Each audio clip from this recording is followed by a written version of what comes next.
Welcome to our top 6 worst Japanese games of 2017. Warriors All-Stars.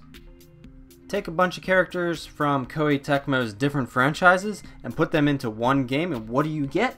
A mess of a game. The way this game plays should have been perfected by now, but it clearly isn't. The gameplay has you doing a lot of save this person, and if you don't get to your AI companion fast enough, they die and you lose. And this happens very often in the game, leading to some unsatisfying gameplay mechanics.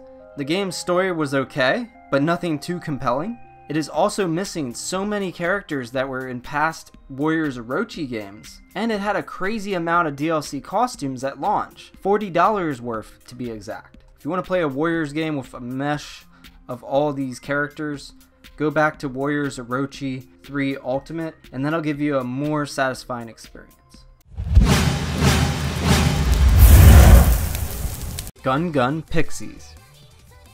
In Gun Pixies, there are these alien girls that arrive on Earth after their home planet is thrown into a crisis. In this game, you will run around different girls' rooms, armed with your guns and ready to fire. Basically, this is how the gameplay is.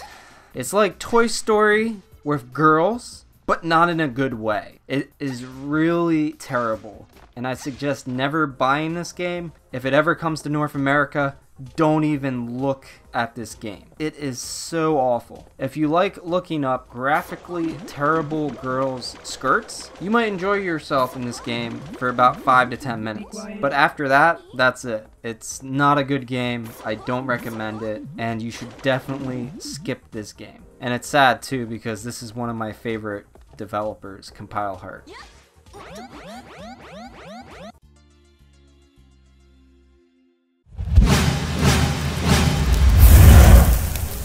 Akiba's Trip Undead and Undressed was a surprising hit when it released in the US. So a sequel to this game would just build upon the already unique gameplay mechanics and have better graphics, right? Wrong. Akiba's Beat is an uninspiring and pathetic attempt at becoming a successor to a fun and quirky game series. It contains a boring story, a downgraded bland gameplay style, and awful graphics. The game seems like it was rushed and is just plain terrible. The gameplay went from a unique style and a stripping clothes mechanic to a very generic Tales gameplay style. It is way worse than the Tales games. And when I talk about the graphics, they should be better, right? Instead, they're overly bright and they look terrible compared to the original game that released several years before. This is one game that you should just stay away from and not buy at all. I wouldn't even suggest watching it on YouTube. Tokyo Tattoo Girls for the PlayStation Vita. While mechanically there's nothing wrong with this, the problem is that it's hardly a game at all. This is the ultimate niche, a niche of a niche. This was marketed to people who like fan service games, but trust me, 99% of fan service lovers will not be interested in this, as this is, at the end of the day, a stat management game. See this map? This is the whole game. You pay money to put troops in a district and the rest handles itself. The troops you deploy will automatically invade and battle other districts until you take over the map. While there is some nice art when you defeat district leaders, the good stuff stops there. Mind you, when I say defeat, I don't mean you actually get to battle anybody. You talk to them and answer a question, then the battle happens automatically. What you see on screen here is the battle. As far as I could tell, there's no way to lose these.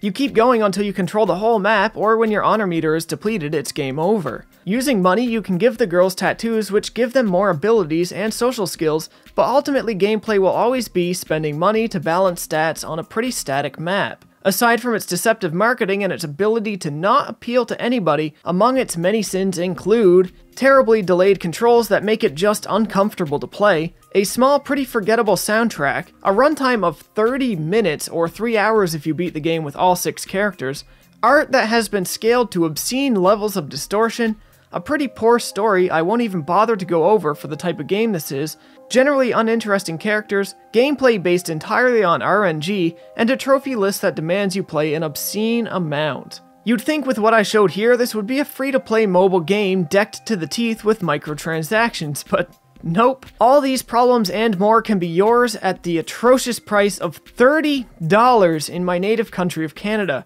A hard pass on Tokyo Tattoo Girls, a game that's hardly a game at all, with no value, next to no gameplay, and was only released to make a quick buck off deceptive marketing. Drive Girls for the PlayStation Vita. Drive Girls looks like a cool game. It's an attempt at a Senran Kagura clone with one neat new addition. In the midst of battle, you can transform into a car. It would make sense to call this Senran Kagura. The problems with the game, however, are numerous and disappointing. Not only does the combat control terribly, but the transformation into a car is borderline useless without spamming this one move. The game only has 2 to 3 stages and about 5 to 6 enemy types. With a runtime of 14 hours, this will get old very fast. Enemy AI and mechanics are awful, as is their hitboxes. In between areas where you fight, there's long stretches of road that would be good to drive down if there weren't mines all over the place that were impossible to avoid, making driving and transforming utterly pointless and stage navigation a slog. In addition to combat missions, there is also racing missions. These races are only ever against one other car with terrible AI. There's only about 3 to 4 races in the entire game, and they are all on the same map and the same level of difficulty. And what is that level of difficulty? It's easy.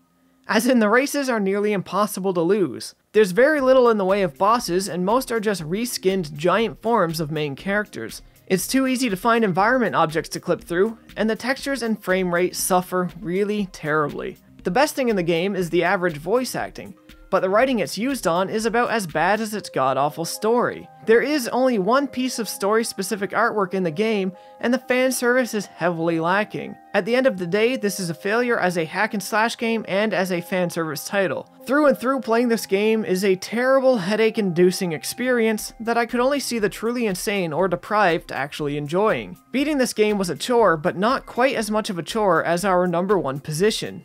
This number 1 position is a game that not even the great Red's Third Dimension Gaming could see through to completion.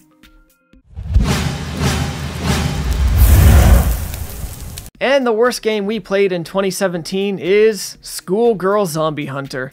The story in this game is simple. Zombies invade the school and girls band together to survive and discover the cause. This is a third-person shooter. I've spent the time reviewing this, as has Red, and I'm sure neither of us want to spend much more time on this, so feel free to check out our reviews, but I'll give you a quick rundown of its many issues. Hitboxes are awful.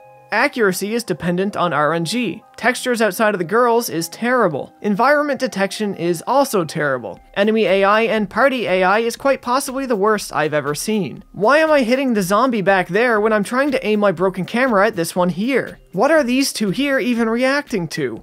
What is the deal with the audio in this boss battle?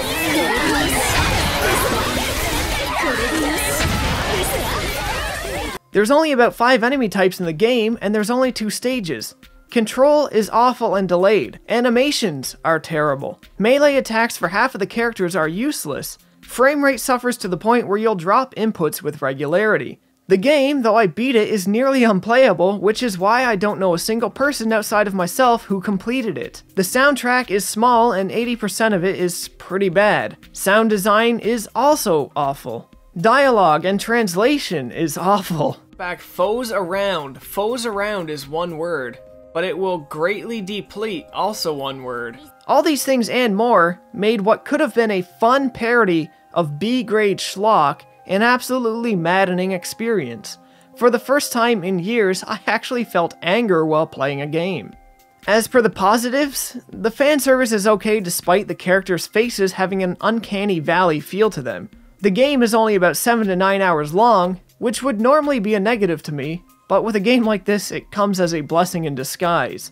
There is one cool mechanic that allows the girls to strip and leave their clothes behind to distract enemy zombies, but none of these things could save this total mess from itself. After Oni-chan Z2 Chaos, I had high hopes that this studio finally got itself on track. Those hopes were crushed. This is not only the worst game I played in 2017, but one of the worst games I've played since the PS2 generation.